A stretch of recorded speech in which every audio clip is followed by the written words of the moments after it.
Today's the day I change.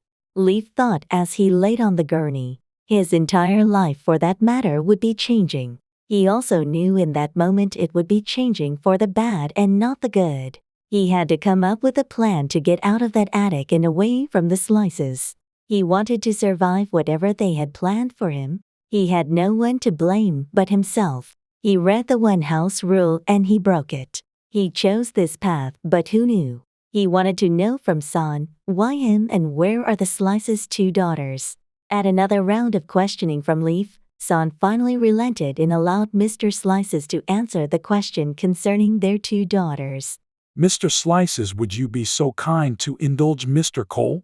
San asked. Mr. Slices walked closer to Leaf to allow him to hear clearly. He looked down, directly into Leaf's face. Mr. Cole, my daughters, Rebecca and Rita, are not gone off to school as in the traditional sense. What the hell does that mean? Leaf protested. Mr. Leaf, San interrupted Mr. Slices before he could continue. that is the kind of talk and or behavior we will not tolerate. If you want an answer to your question, we know I must insist that you refrain from such language as it disrupts the ambience. Thank you, Sam. Mr. Slices acknowledging San's curtailing of Leaf's outburst. You're most welcome, Brian. You see the 2 caskets, Mr. Leaf? Brian continues as he lifts himself from Leaf's face and walked back and forth down the length of the gurney. Therein lies my 2 daughters, Rita and Rebecca. Leaf automatically assumed the worst, but he didn't ask how nor why. He had no other choice but to assume Brian had killed them. What else could it be? Here he was, tied up on a gurney smack dab in the middle of what looks like a ritual. Well, hell's bells, Leaf thought. A ritual of sorts is exactly what it looked like because that's exactly what it was. Brian turns to Sam. Dear brother, would you like to continue? Sure. Leaf, my boy Brian and I are brothers. I know we look nothing alike, but it is what it is. We're brothers from different mothers. As the kids say, we don't have the same last name because we have our mother's last name. Leaf could hold it no longer. What in Johnny Appleseed does that have to do with why I'm here on this gurney and why there are 2 dead girls in caskets? Mr. Slices found himself tickled at the Johnny Appleseed thing and laughed out loud. He looked over at San, who didn't find it amusing at all. Leaf saw the disconnect between the 2 brothers and explained. Oh, I wanted to use more favorable words, but I remember what happened last time. I want someone to tell me what's going on without my having to be taken down memory lane.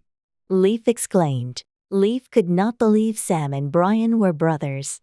He never would have put the 2 together. They looked nothing alike at all. Sam was a tall man, dressed well, while Brian on the other hand looked like a version of Al Bundy, just shorter. Both brothers were clean-shaven. They didn't sound alike at all. They didn't walk alike. This contrast made Leaf wonder so many things. What in the world did their father and mothers look like? Leaf quickly changed his mind on that question and decided he really did not want to know. It would serve no purpose. Brian continued. Rita and Rebecca were both born with a rare disease. That's all you need to know about that except. He stopped. Except what, Mr. Slices? Leaf asked. It killed them both at different stages of the disease and at different ages. Rebecca is the oldest and she dies at 15. Rita was 14 when she died. Leaf anxiously asked. Was there no cure at all? If there was a cure, they would be here now, wouldn't there? A soft voice climbed up the stairs into the attic. It was Mrs. Slices. For a split second, Leaf forgot he was tied up and his heart skipped a beat. She was indeed a beautiful woman. How in the name of pig knuckles did Brian ever get her? Leaf came back to himself.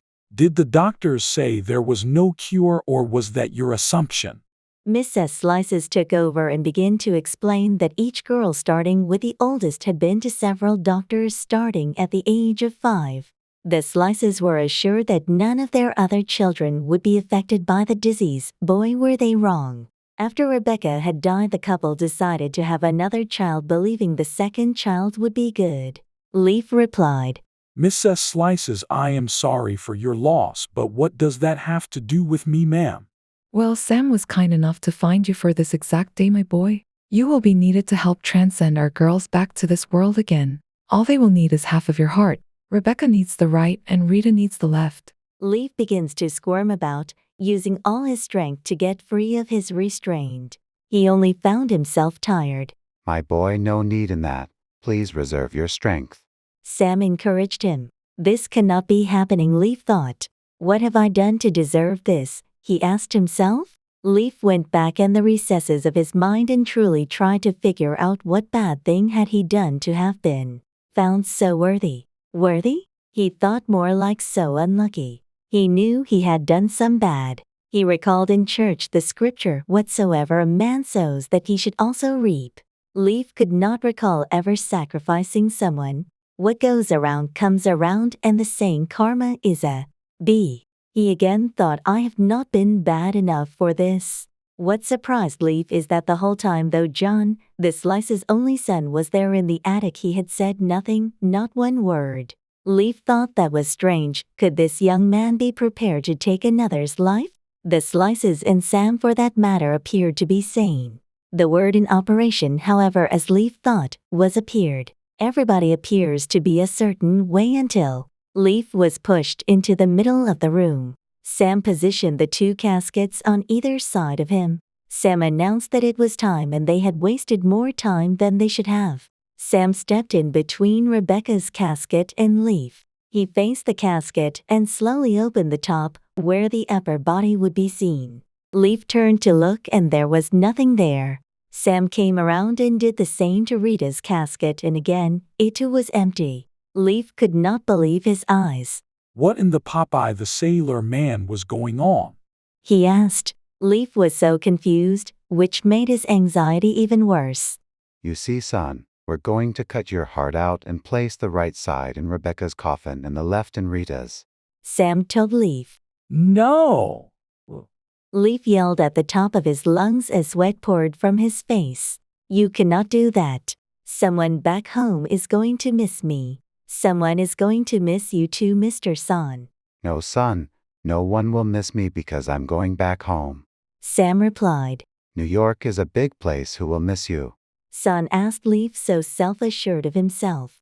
My family, you scumball. Leaf angrily shouted. Brian went to the closet and pulled out a face cloth and a bottle of chloroform. He soaked the towel in the chemical. He then turned and walked toward Leaf. Wait!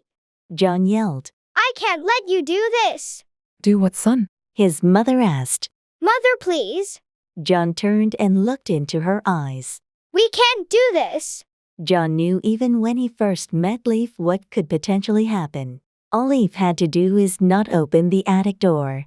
It was that small act of doing what he was told of him that would have saved his life, thought John. It had been talked about for years. His parents and uncle firmly believed that the sacrifice of another would bring his sisters back to them.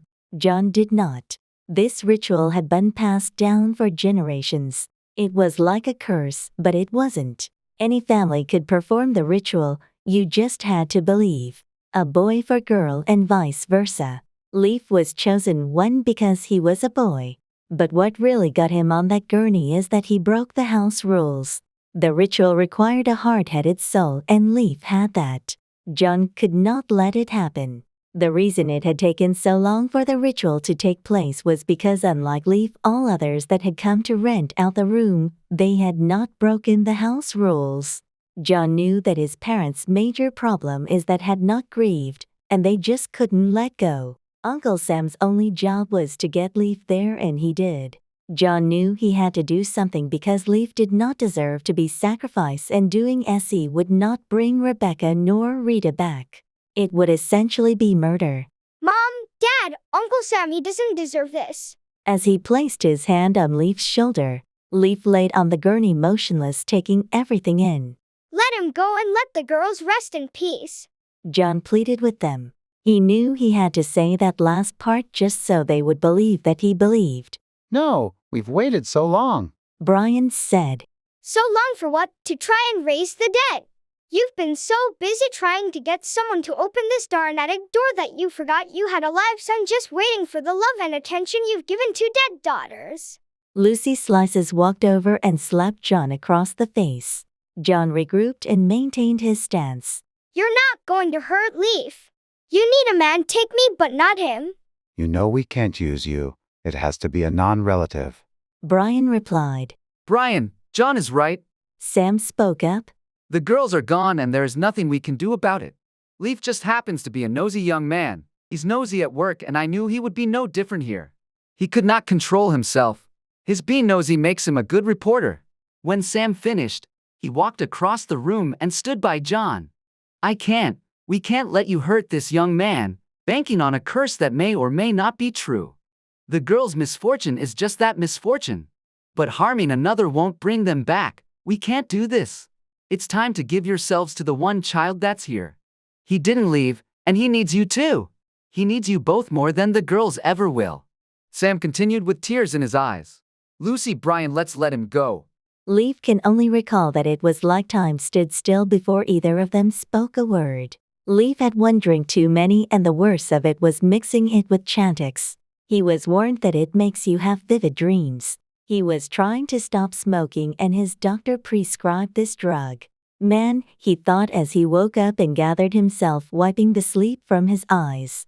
He knew he had a shot or 2 or 3 or 4 of tequila last night but didn't think much about it.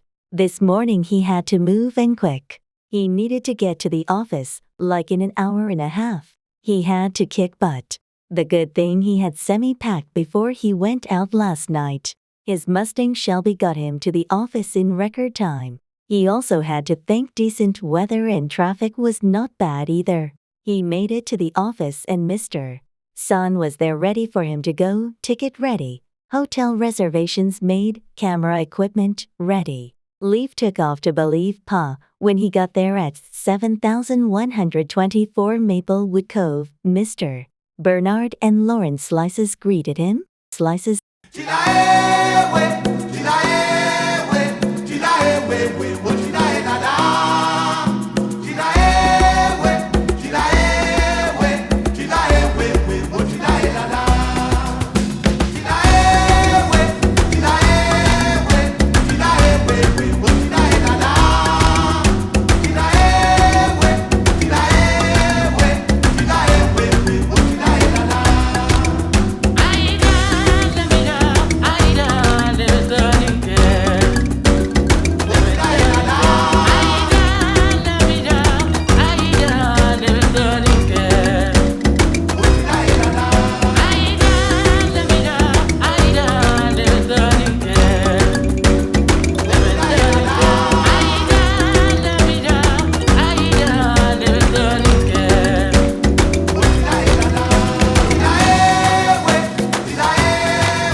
Gotta dream about it. Gotta find a way to do the things that make you feel the love. Gotta think about it. Gotta dream about it. Gotta find a way to do the things that make you feel the love. Gotta think about it. Gotta dream about it. Gotta find a way to do the things that make you feel the love. Gotta think about it. Gotta dream about it. Gotta find a way to do the things that make you feel the love.